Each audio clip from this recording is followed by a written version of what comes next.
Saudara, 5 rumah warga rusak di Kampung Imele, Kecamatan Sukajaya, Kota Sabang akibat diterpa angin puting beliung. Sebagian besar atap rumah diterbangkan angin dalam waktu singkat.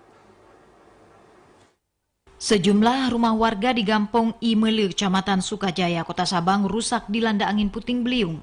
Menurut warga, angin puting beliung yang datang secara tiba-tiba sekitar pukul 9.00 waktu Indonesia bagian Barat. Kecepatan angin disertai hujan rintik-rintik langsung menerbangkan atap rumah warga dan sebagian dinding warga juga tampak retak.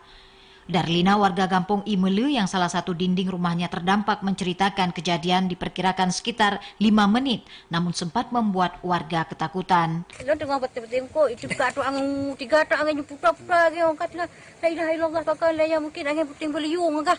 Hati duduk dalam rumah. Bukan nyan bro hui popot. Tiga tahun tak ada aja.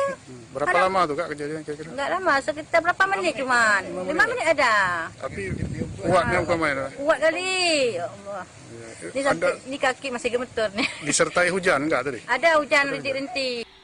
Selain rumah Darlina, rumah milik Indra Lesmana juga terdampak angin puting beliung. Sebagian atap rumah panggung sederhana dan berbahan kayu ini diterbangkan angin. Kerugian ditaksir mencapai jutaan rupiah. Kalau kita prediksikan berapa jumlah kerugian tuh Bang?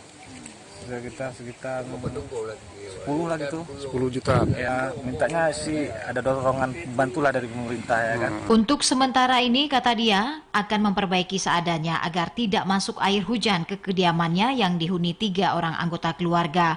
Warga berharap adanya bantuan dari pemerintah setempat agar dapat membantu renovasi rumah mereka yang diterpa angin puting beliung.